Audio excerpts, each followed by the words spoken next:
Hey guys, welcome back to Oz Biker. Thanks for tuning in.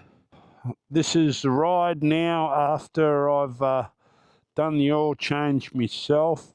That's a good video too, guys. If you go back to my video, hopefully it'll shine a bit of light. Sometimes a lot of these bikes get overfilled, and it's really no real fault of the dealers. The only thing is they should just put your bike to drain for a few hours at least, and only put 3 litres in and do the proper procedures to make sure your oil level's right. So if you go back to that video, I think it was one before, you'll see what I mean. But absolute beast. I'm running the acro pipe. As you can see, I've taken the baffles out. There's a little rubber grommet in there that you unscrew just at the top there. You'll see it. Be careful not to drop the screw in. It makes a bit of a difference. I reckon it sounds a bit more throatier. But I'll give you a listen to it cold start as usual. I love the sound of that. So, thanks for tuning in. And if you haven't subscribed, maybe consider doing that. Thanks for all the comments and thumbs up, guys. I really appreciate it. So without further ado, let's jump on this. We'll chat as soon as we get into it.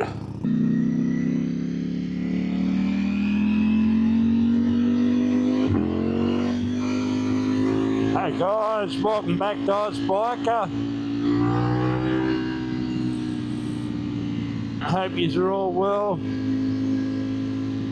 Nice and early. The roads are a bit damp still and cold, as you can see, but it should be an absolutely awesome day. Absolutely beautiful day. And thanks for all the comments, as I said at the intro, guys. I appreciate it. The thumbs up, and hello to all my new subscribers, and welcome to the channel. And also all my existing subscribers, thanks for being so loyal, and I hope you've been enjoying the videos. Had a little bit of bad news today. One of my mates, a very good friend of mine, Hal, I'll put a photo up here of him. He's moving back to Turkey, which is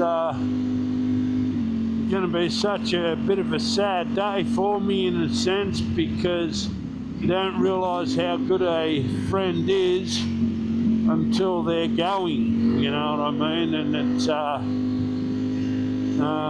yeah, Hal, thank you for being such a beautiful, loyal friend, mate. If everyone had friends like him, the world would be a better place, trust me. So it's a little bit of a sad day for me. I feel a bit inside, but he's got some things that he wants to do back home. He comes from Turkey and he wants to be with his family due to his age. He's only 67, but he'd rather, if anything happened, be there, which I fully understand. Hopefully he'll come back.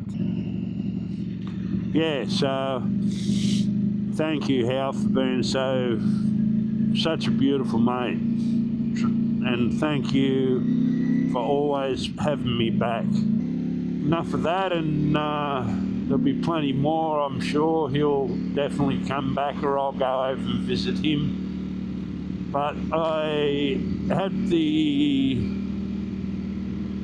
bike serviced, and just to explain a little bit more, you'll see it all on the video prior. You got to be careful with these things, mate. They take so bloody long to drain, and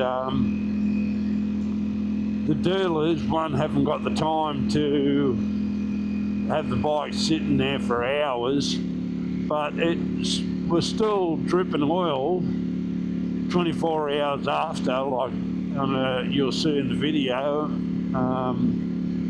Wasn't a lot of oil pouring out, but it was drip, drip, drip. drip, you know what I mean, on that sort of level, but amount.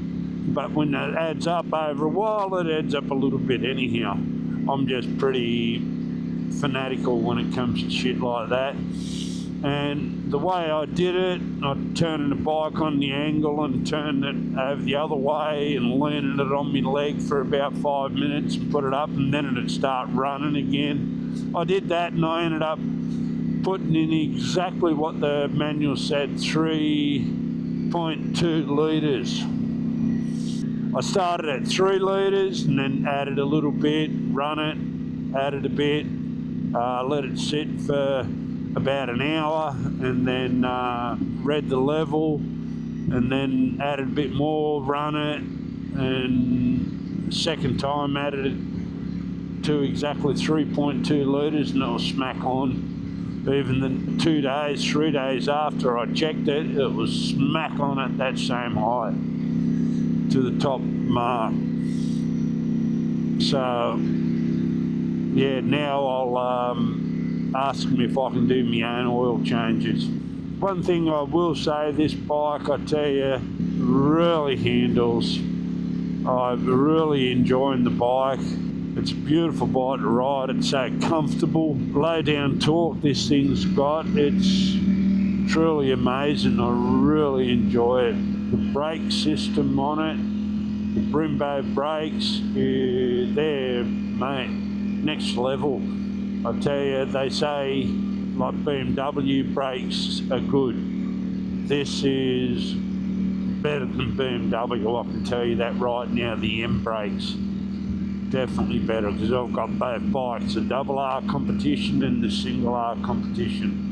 And these brakes, you get a lot more feel out of them. Also, the front suspension on this, I haven't had my sag set as yet. I'm going to very soon. I'm going to take it to Triple X suspension in Brisbane and get them to set the rider sag, and then we can play with setting the suspension up for my the way I ride. But really important is you get your rider sag right first. Your weight, the bike's weight, and your weight. Recommend that on any bike, guys. Whoa, that was a bit of a slip on the white line with the dew on it. But this bike, mate, it's unbelievable how good it is.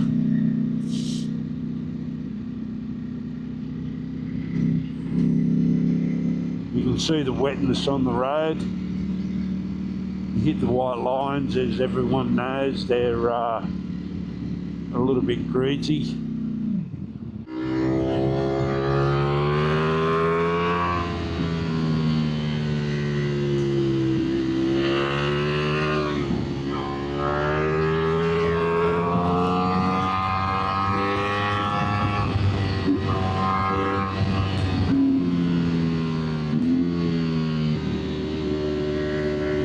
I tell you, fucking handles.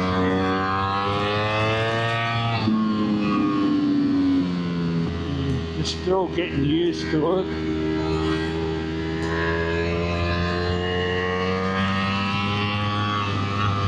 Such a fucking awesome bike.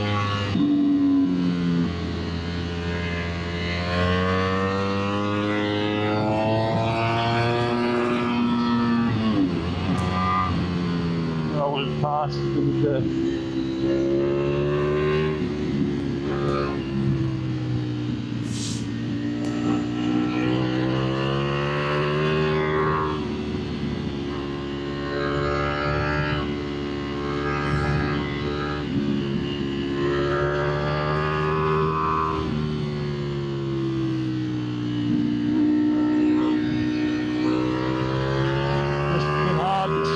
shadows sometimes, what's on the road.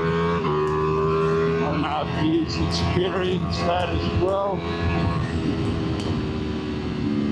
One thing I haven't got on the bike, the camera today, is my ND filter. So I don't know what this footage is going to come out like.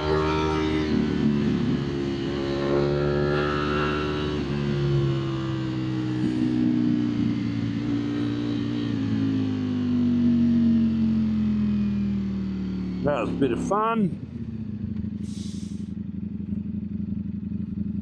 I tell you, this fucking bike is amazing. Can't wait to really get used to it. It's the first time I've been able to open it up a little bit. Hey guys, I hope you're enjoying the video. Following Tom and Nikki, and I've got to say, mate, these two, it's such a pleasure to watch them, man. Nikki and Tom become one. Nikki loves it. She just hangs on, and man, I don't even know if Tom knows that she's there. It just puts more weight in his back wheel. I'd love to see these two on a track. The section road we're riding on now, we're coming up to a really nice hill climb, but you've got to be really mindful of this section of road here, because coming down the other side of the hill climb range that we're going up is just all gravel on the other way coming down. And the amount of dust that you'll see on the corners here, all through this section of road, it's real fine dust. So you just got to be really mindful because it's so easy to lose your front end. I absolutely love this bike, guys. I had the 21 Streetfighter. I wasn't fond of that at all. The front end in this is completely different. It's way more feedback in the front end compared to my 21 that I had the still black one. And mate, you just can't compare it. It's chalk and cheese. They've changed the geometry in the front end. This front end is similar to the RX V4. It's brilliant, absolutely lovely. So if you get a chance to jump on one, guys, and you've got an old bike, definitely do it. You should be able to definitely feel a difference in the front end. But I hope you enjoyed this video, guys. If you haven't subscribed, consider doing that. And as I always say, thanks for tuning in. Ride safe, stay safe, and I'll see you on the next one. Bye for now, guys. Cheers. Thanks for watching.